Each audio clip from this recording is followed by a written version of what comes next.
I found out about the ability to have a fractional career later in age.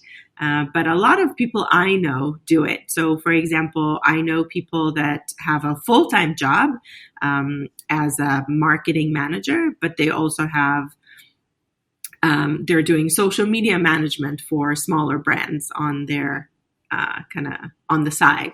So to be able to do multiple jobs is something that more and more people I hear of are enjoying. And I think that it's a brilliant idea to both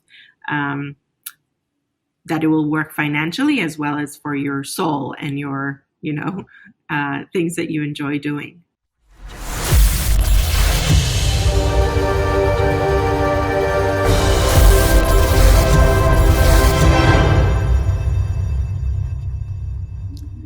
Hi, thanks for joining us, Oz. Before we get started, could you give us a quick 90 seconds of who you are and what you do? Okay, are you timing me? I am a product specialist. I worked in product management most of my career. Today, I'm a fractional CPO, which means that I'm doing this part-time because the rest of the time, I'm a speaker and an author. Wow, fractional CPO. Yeah. Okay.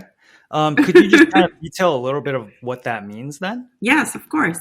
So fractional CPO, there are a lot of jobs now that people can do part-time because there is something that is called a portfolio career. That means that you make money out of multiple places. So you could do multiple jobs if you are not sure of what you like to do, or you like multiple things and you can get money off of multiple things, then you do it in a fractional manner. And that's what I do. So part-time, what I do is I work with companies and I help them build their products. So most of the products I work on are digital products. So anything from websites to apps. And that's my product side. And the rest of the times because I wrote a book, then I do speaking engagements. So I go to companies and I I go to conferences and I speak on behalf of the book in the conference. And that's another career that I have. So I do both. Oh, that sounds like a lot. You sound very busy. And it's fun. It's fun that you don't need to compromise, that you can do multiple things that you enjoy. And also, if one of the jobs is not working out, then you have the other options. And I think that I found out about the ability to have a fractional career later in age.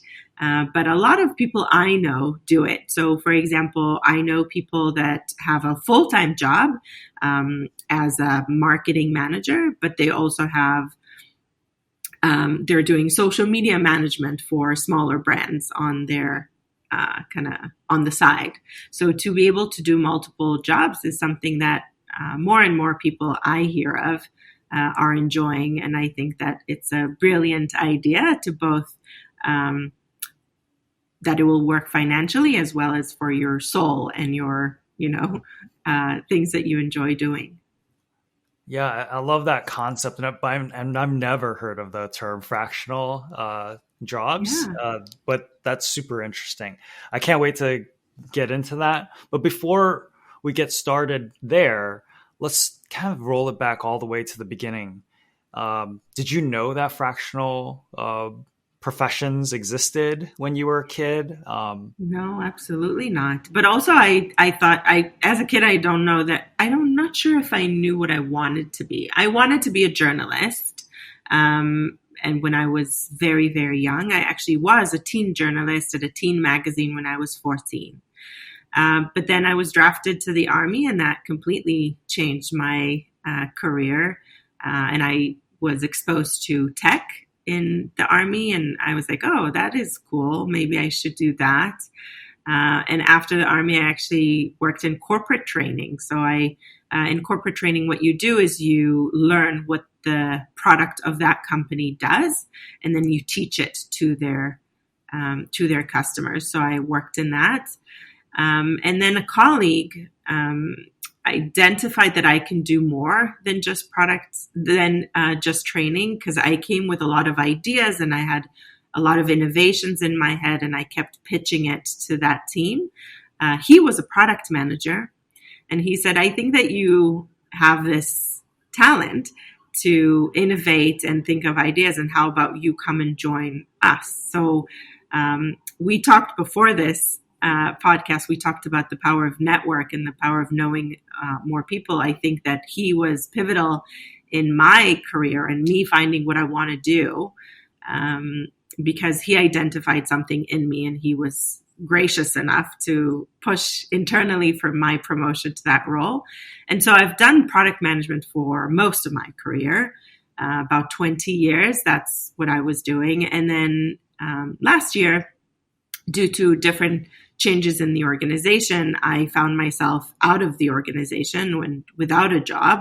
And so what I wanted is to continue to do what I was doing, but I also started writing a book and needed time to give the book success. So I said, okay, I'm going to do part-time.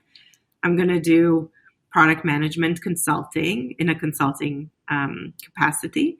And so I work with gaming companies, and I work with HR companies, and I work with venture studios, which are inventing companies. So I do product management for them.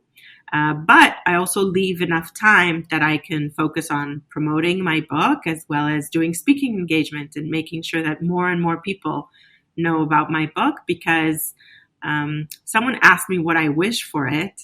And I really, what my hope for it is that more and more people will learn how to start from scratch and not be afraid to do that. And so I want to put as many books as I can in more hands that I can. So, and it does take time. So I needed to do it in a part-time.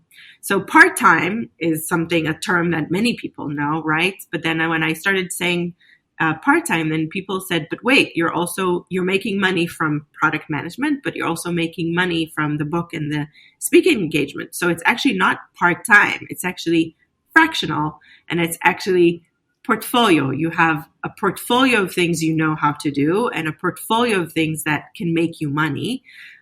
So that's how it's called. It's called a portfolio career. And then I started Googling, and it's apparently a thing. And many people do it. Actually, younger people do it today than me. But I'm happy to jump on that trend. Yeah. Could you, your book is starting from scratch.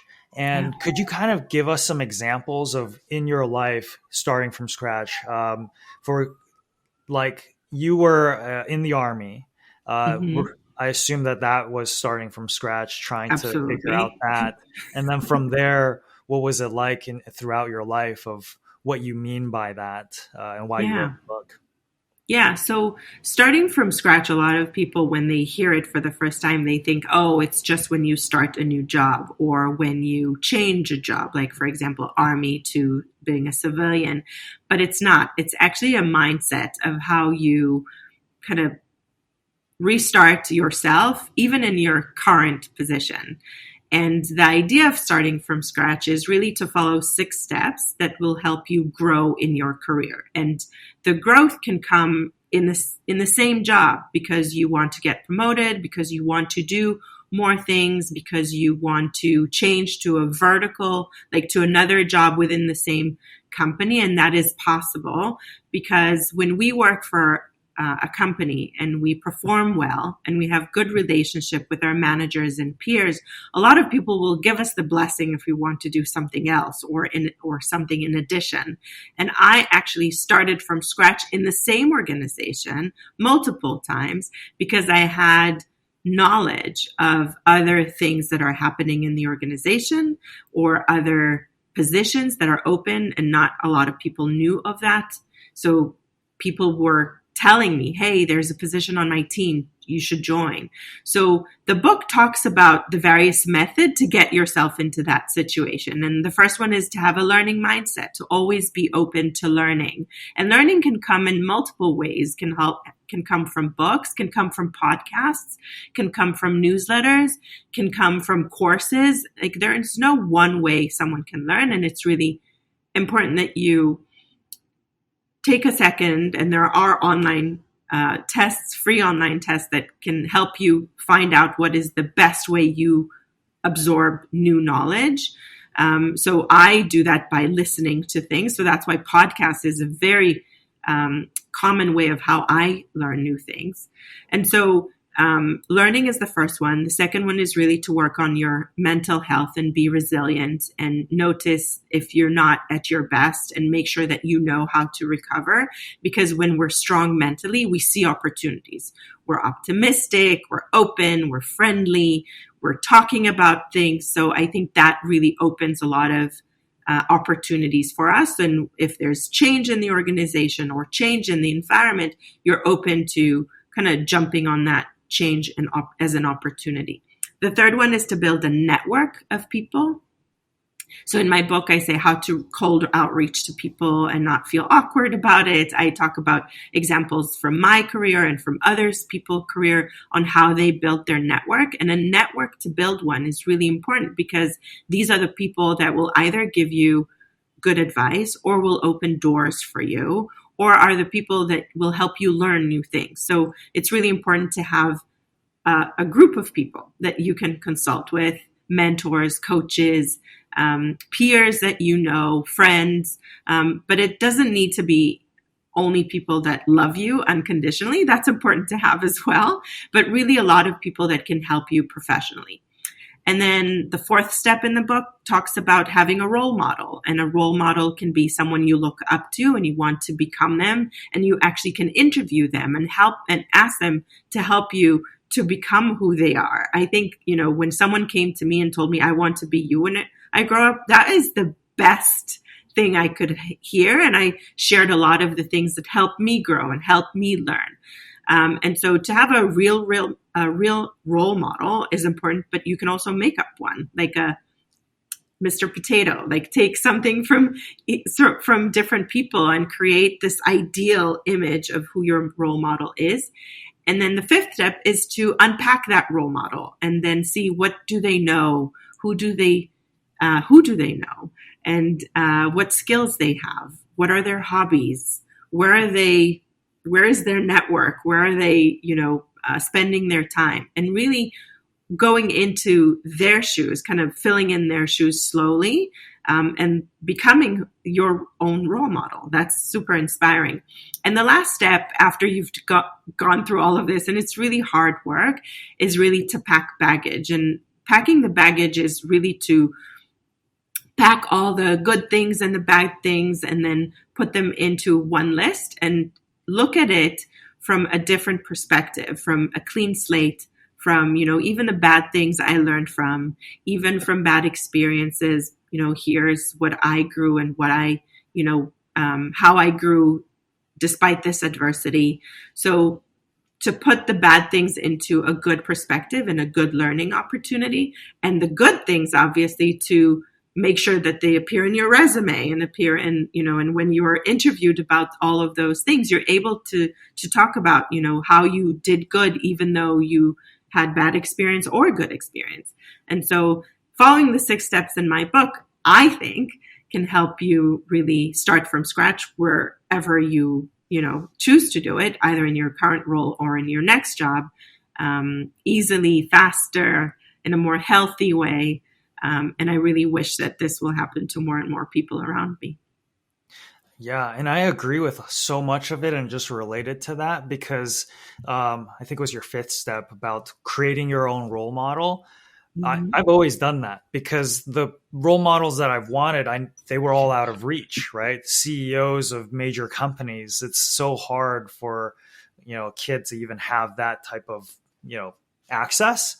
So in my mind, I've just pieced together what these people did, and they're very diverse, right? It's from military leaders to business leaders to political leaders, like all encompassing, and just figuring out how can I create this imaginary role model for myself and try to fit into those shoes. And I've been replicating a little bit of that in my life, like joining the military, starting a business, and then eventually maybe I'll go in the political world, but that probably not. I actually, I think that's a very who knows high exposure world. but I've kind of gone that route. So I do get what you mean. You said the packaging your baggage side, all the Yeah. hardships. Could you kind of give some examples of the Yes. hardships that you've gone through? I'm sure being in the military was a drastic shift in your life, and then coming out to become a civilian, because I know I've had challenges becoming a Mm, civilian. yeah. It's taken years and it's still sort of lingers there. So I'd love Yeah. to hear a little bit about your examples of kind of struggles and things like that. Yeah. So I will say, unlike the military in the US, I am from Israel, and military is mandatory for all of us. And so um, I think that helps because all my friends were in the army and we all went in together at the same time. We didn't have a choice, and we all got out around the same time. Some people stayed, some people stayed part time, some people, stayed for life, and I didn't. I actually stayed for another year, but it's a different scenario, and the army that I went through actually prepared me for a job, and I didn't feel that actually hardship. I did not take any hard times from it. It wasn't easy because I was super young and I didn't really know what I'm doing. And most of the time I didn't know what I was doing, and I needed to find solutions, and, being away from home, like all that is not easy. But on the other hand, I think that I learned a lot through my personal through my personal career after that. And one of the things, I don't know if a lot of the listeners know of WeWork as a company, but I joined WeWork at its height. It was a super successful company. It was all over the news. Everybody wanted to work there. When I got a job offer and I was debating if I should join them, people were literally asking me if I've gone mad. Like, really, are you considering it? Like, just go. And I would do whatever they asked me, and I would join tomorrow. And the reason I was debating is because I really wanted to remove all that noise and say, okay, but what am I doing? And is it really serving me in my career? And is it something that I will enjoy? And what will I do afterwards? So it took me some time. And then after I joined a hyper growth company, that means that they constantly grew in number of people, and the business was very successful, and we were working like crazy. And then something happened, and they ousted the CEO. And that completely overnight changed the environment I was working in. From a super successful company, we were all over the news, and not in a good way. People were calling me and saying, "You're looking for a job, right? Like, leave." Because I wasn't let go. I was actually offered to stay. And people around me were telling me, "You must leave. Like, you cannot have that on your resume. It's like a dark spot on your resume." And I needed, in the same way as I removed the noise when I joined, I needed to remove that noise and really look at, again, what is my job? Am I proud of what I'm doing? Do I like what I'm doing? And also something that I talk in my book is, am I done? Like, I came to do a job.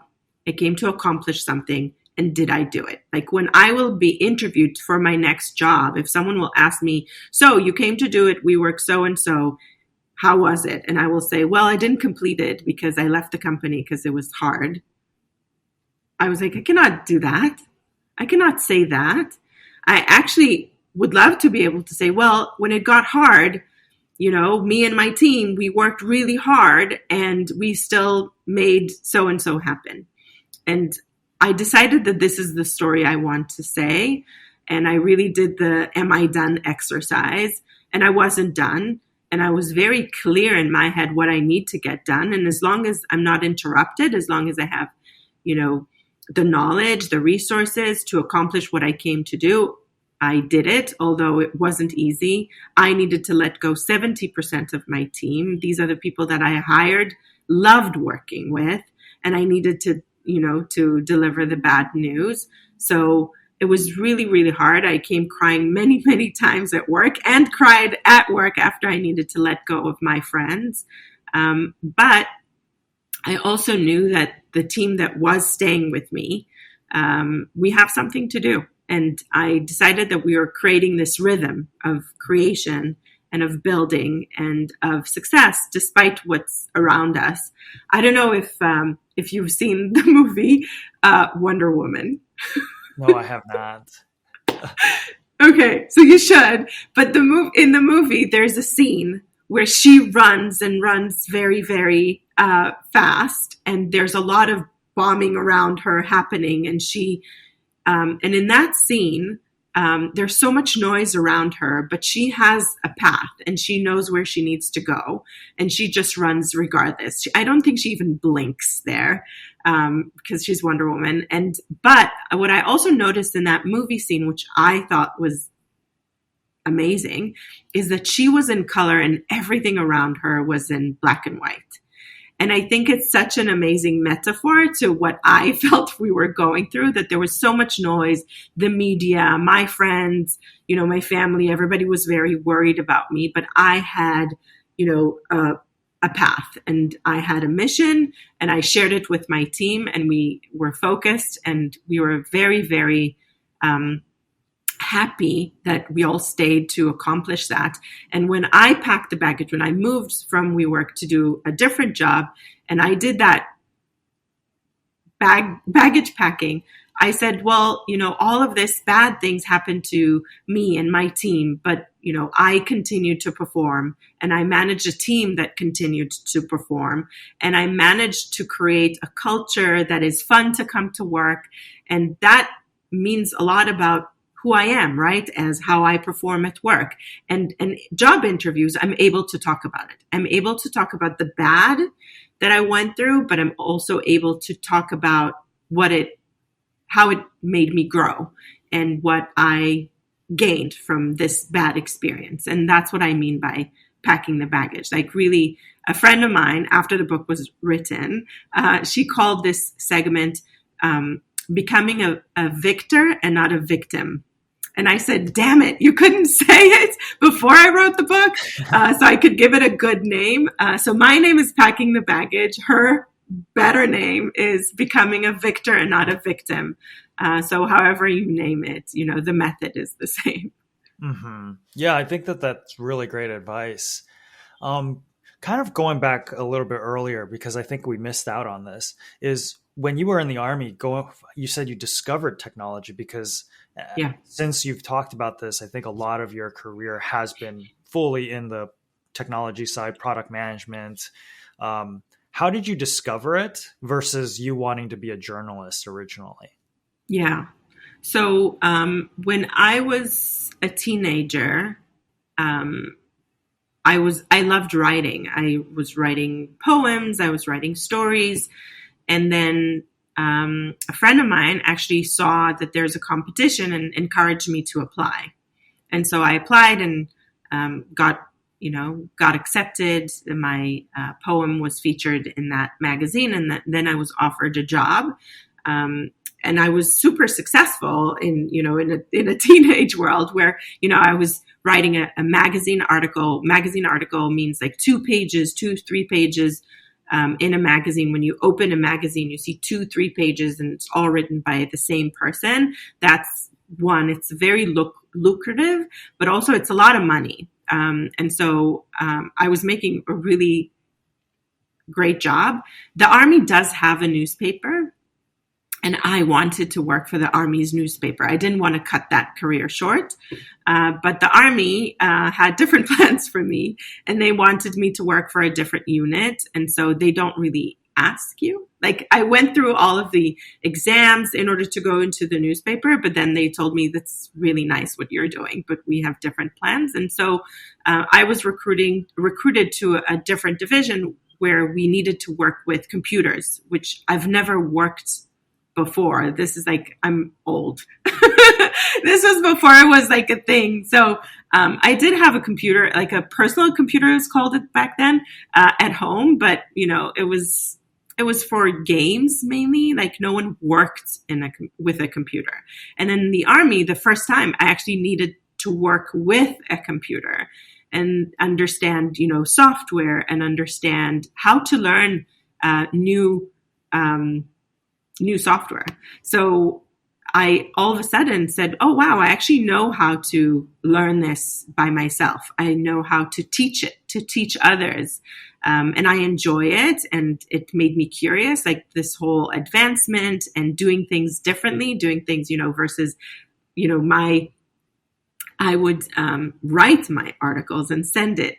And then I would need to type it, but I would need to drive to the newspaper, to the magazine, to the publisher house to actually, type it in. Like it was very clunky at the time. And then all of a sudden, all of this opened a whole world to me that was new. And so I got curious. And then when I needed to choose what I'm going to go to college for, I no longer wanted to do journalism or communication. I decided I'm going to do an MBA. I'm going to do a business administration. That was my first degree, so that I can be exposed to both software and marketing and all of these roles that are relevant to technology. Okay, so you actually went through professional schooling for computer science, and okay, I did. But, I did. But now the writing makes sense too, because you actually did have a background in writing 2 to 3 magazines. I'm a little bit older than articles. I look, but I remember 2 to 3 pages on a magazine is really, really significant.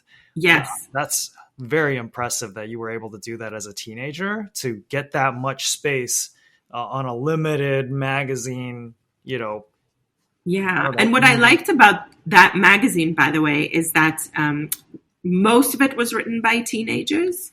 And so it was all about our world and what we care about and what we think is important to put in front of, in front of our own audience. Like we were our own audience.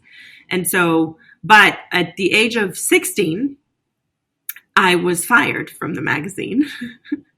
and looking back, it's heartbreaking. Like thinking, for example, thinking of my kids being fired. I don't know if I can say it without crying, but, and I think that was the moment for me of, the first time I started from scratch, where I said, wait, okay, so I was fired. How do I get back and reinvent myself? Because this is what I like to do. Do I need to go and work for a different magazine, or does it mean anything about me? And I think that what I was lucky, and something that we all struggle with when we're, when there's layoffs, and there's so many now, that we take it very personally.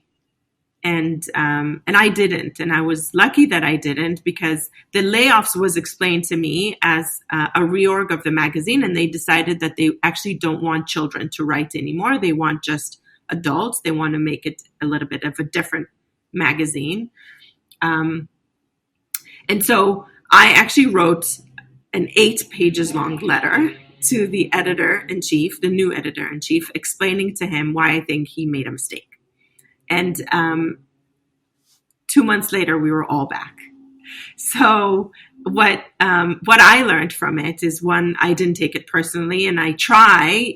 I've been through layoffs, I've been through mergers, I've been through a lot of that. I try until today not to take it personally and understand that there are organizational needs or requirements or things happen that are unrelated to me and my talent. And I talk about this a lot in my book, that, it's really important to take it as it is and then see what you can do about yourself. Like you're the only person who matters in this situation. If you want to fight it, give it a fight. And I did, by the way, and in one of the jobs that there were layoffs all around me, I actually pitched myself for a new job and I got it. So I think that, to have that ability, that it's even possible to reinvent yourself in the workplace, to be able to talk about your skills versus your job is super important. And that's what I did in that letter when I was 16. I talked about my skills. I didn't talk about, I talked about me being able to identify what people like me care about, regardless of my age. And so I was brought back. And in the same way, I did it when I was 30 and the first time I was laid off because of a reorg. And I said, wait, hold on. So I understand that this job does not exist anymore, but here are other things that I can do. And I actually think that this place requires my help, or this problem requires my help. And the ability to talk about yourself in a skill versus a job is something that, it's an exercise, and you maybe need to take an hour or two to just unpack who you are and what you know to do. And not just, I was in the army, but actually, what did you actually do? Because you did so many important things and you gained so much experience and so many skills that are transferable to other things. The fact that I managed a team when I was 18 and I didn't know anything about it makes me a really good manager today, because when I come into a situation when I don't know much about it, I'm not afraid to go and dig in and learn and listen and see, who are around me that have different skills that I don't, that can come to the table and create something good.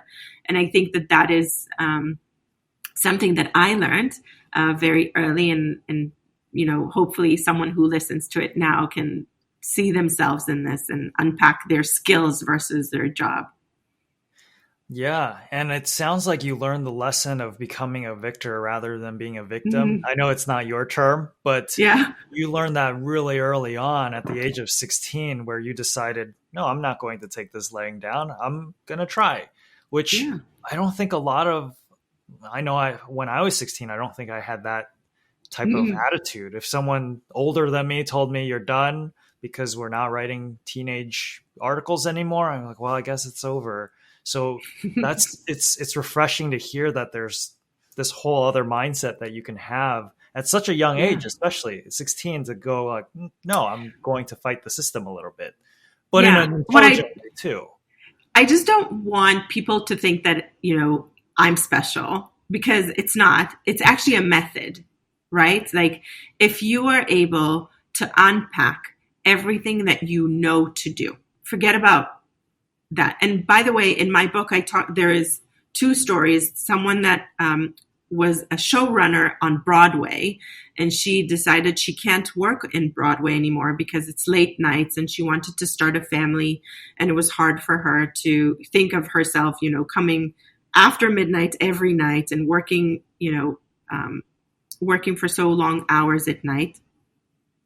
And she decided, and then she started, getting interviewed, for project manager and maybe HR manager. And people were like, well, you don't really have experience. And they said, you can't move on. But then a mentor she met told her, forget about Broadway. Forget about showrunner that, other people don't even know what that means. What did you actually do? So she unpacked her skills, and the whole story is also on my website, but she unpacked all of her skills. So she managed more than 100 people.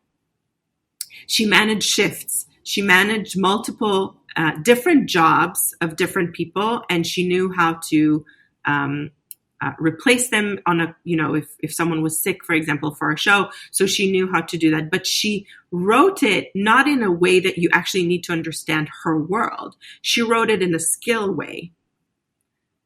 And she found a job as an HR manager.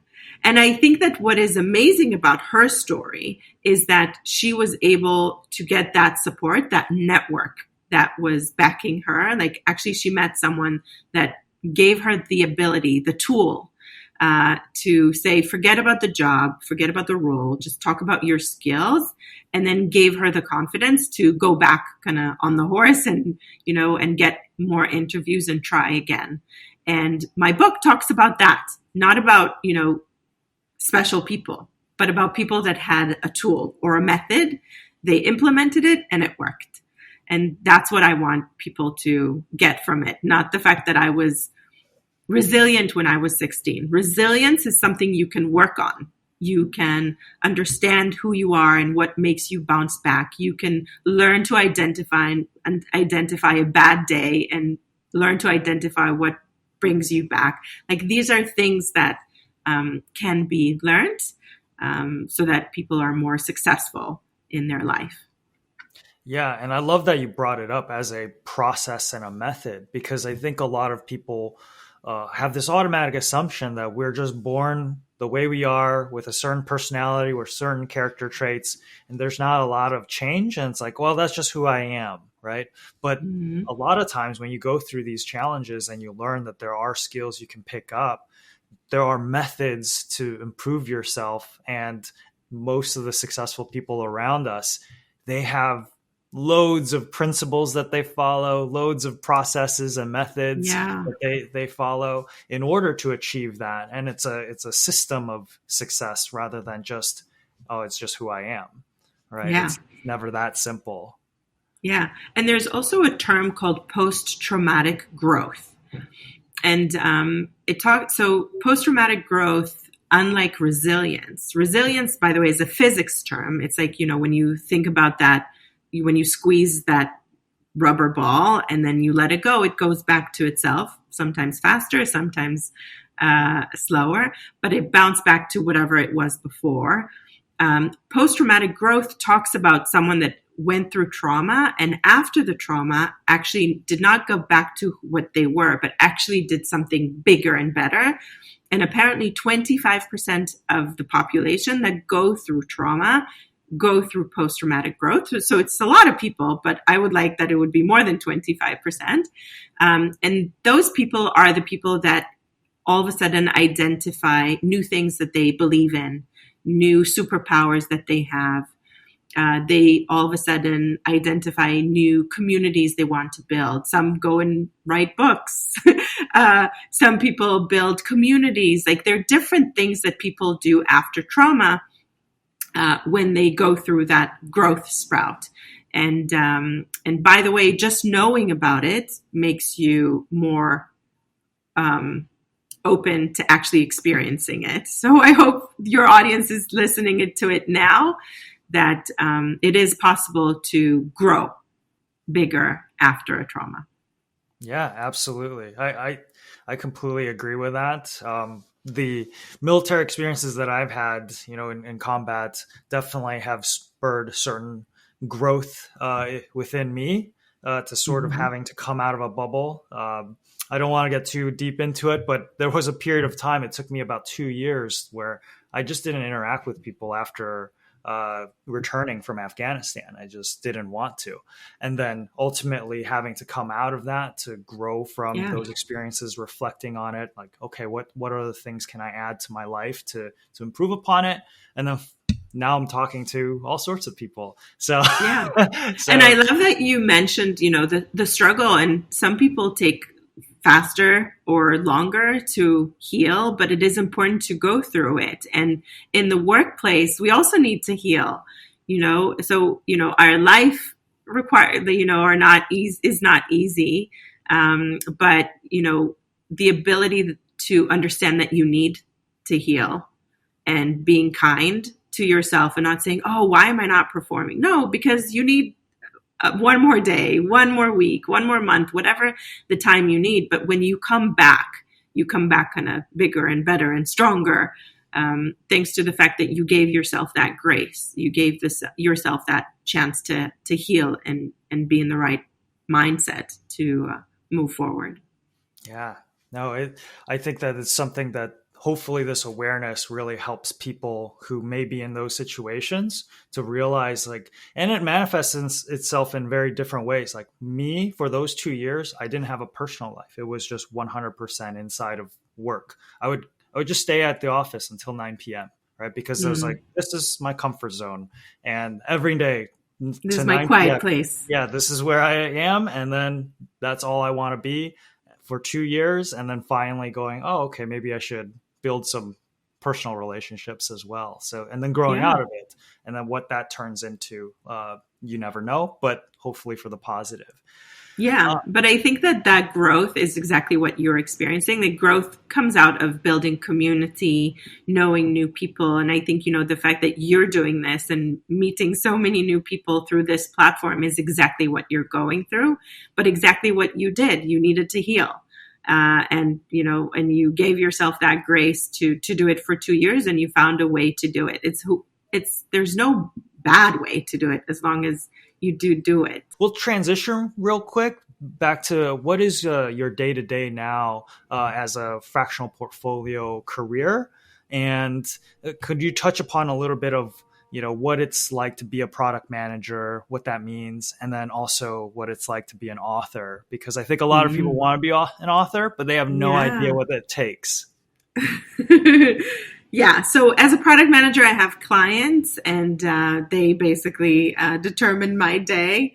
So it will be anything from researching things that they need to do to drawing solutions that they can build and working with their team to bring it to life. That's maybe like the simplest way to explain what product management is. And so some weeks, this is all I do. And in other weeks, I only do it, a day or two. It really depends on who I'm working with in that time.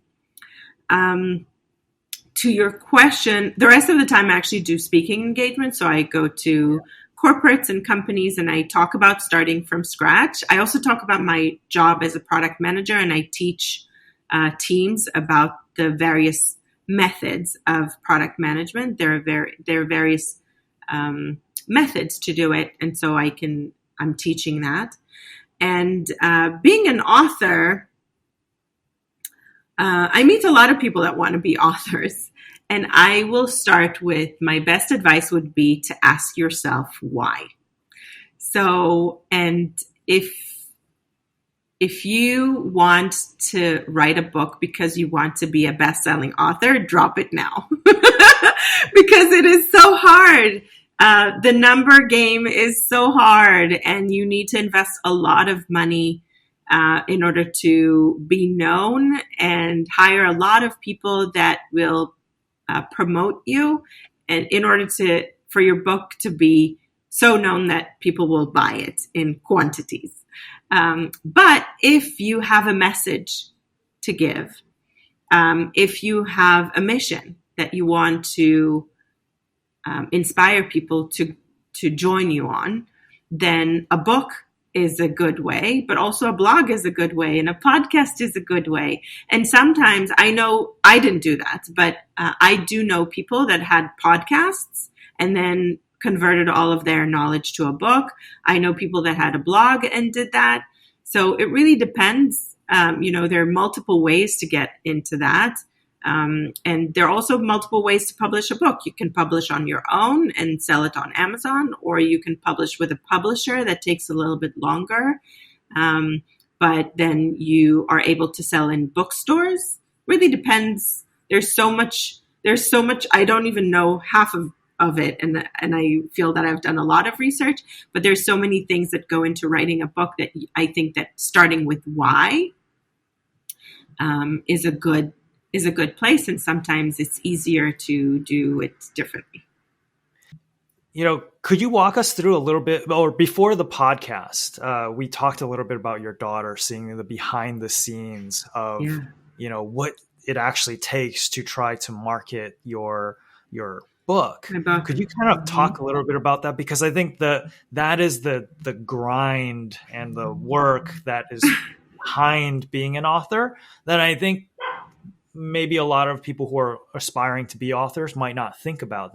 They might say, hey, I'm just going to write a book, put it on Amazon, and we're all going to make money now, right? Or I just have to have a website and then it's easy.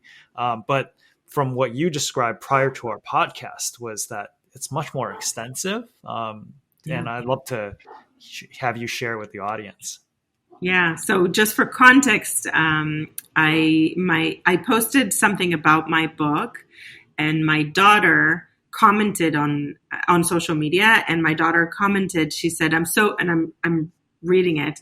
She said, "I'm so proud of you, of how you're pursuing your dream and making it happen. Congratulations, and I love you so much."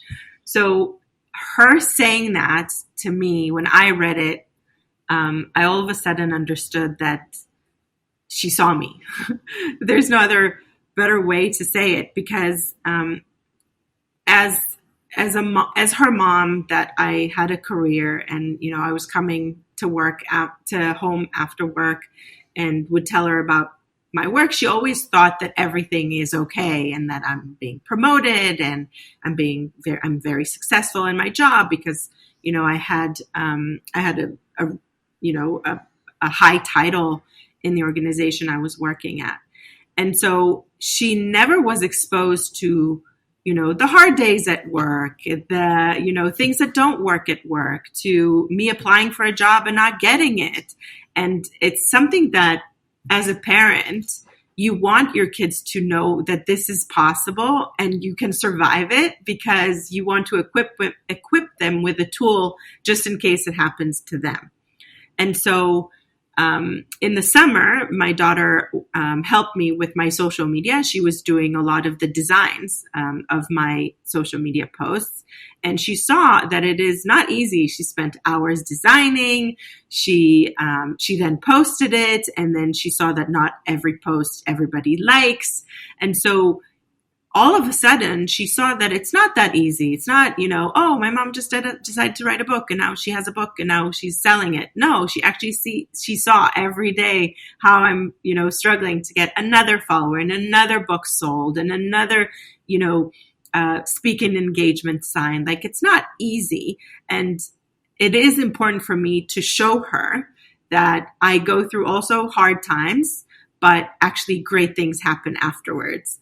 And so for me to see her reacting to my post this way is all of a sudden it was in black and white, black over white, to post that says, that she sees this and she is very happy that I'm pursuing my dreams. And hopefully when everything goes so smooth in her career, when she starts looking for a job, and she won't get accepted to a job, or not everybody will think that she's the best thing that they've ever met, then she'll remember that her mom went through it, but she was still okay, and she still sold books afterwards, and she still got jobs. And that is a really important lesson, that we have someone to look up to and see that they're not doing great all the time, and they're still okay. And we can be okay as well if we go through that. Yeah, no, that's really inspiring to kind of hear the background of what it actually takes, because most of the time nowadays we're seeing the highlights of everyone's careers, right? It's the shiniest. You go to a LinkedIn profile and you're like, wow, yeah, that's amazing. And everybody's proud to do it and excited to announce. Yeah. Mm-hmm. And then to know, like you were describing a little bit about like towing the little book cart or something, maybe upstairs to get to your engagement. I went to a speaking engagement and needed to carry a whole suitcase with books. That's heavy. I didn't have someone to help me, and she saw me, packing and carrying and struggling to pick up the suitcase. And I think that that's an important lesson for them. Yeah. Yeah, I think it's a great visual that you just provided for the audience too. It's like, yeah, this successful author and successful product manager at WeWork. You were like global head of WeWork Labs, I believe. So it's like really, really big title. And I do know WeWork because I did have an office there for a little while. So it was a really massive thing. I remember it was like 2016, 2017, just the skyrocketing growth. Yeah. So I remember that. And to have that title, global head of, the WeWork Labs, and then to think you're still carrying your own suitcase. Exactly. Like that's I think a great visual for the audience to have, and to understand, hey, it's not always just these pretty Instagram pictures or great social media stuff. There's this background of effort that's there. Well, we've taken a lot of your time, and do you have any parting words before we get to how can people reach you and contact you and find your work? Yeah. So I would like to mention a quote that I posted on my LinkedIn today, and I invite everybody to follow me on LinkedIn. And it says, "Hardship prepares ordinary people to do extraordinary things." And when I read that, I was like, yes, I feel that this is me. When hard things happened to me, it made me do extraordinary things. And I invite everybody to get my book. It's on Amazon, Barnes & Noble, all the stores, and also to visit on my website, which is startingfromscratchthebook.com. Yeah, and we'll make sure that we put that all of those things on every description wherever it is, on from Spotify to YouTube. We'll post it everywhere on the descriptions so that you don't have to go back and watch this every single time. Perfect. Okay. Well, thank you so much for your time. It was really great speaking with you. And I think we've learned a lot of lessons, especially the method. I love that you talked about it's a method. It's not just a personality trait, and that you can actually grow. So yeah, tons of lessons to really unpack here as I listen through this a few more times because I know I will. Thanks again. Yeah. Hey, thanks for joining us at Mentor Access. If you like what you just watched, please click like and subscribe, and also hit that bell so that you get notified when we have new videos come out. Thank you for supporting our mission. Yeah, could you talk a little bit, before our podcast, we talked a little bit about your daughter and seeing the back.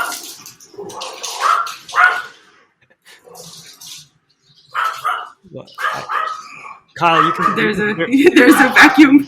Someone's vacuuming the outside of our it's okay. Hallway. I'll work on getting rid of the sound. Let's say, what was I going to ask? Oh, about being an author.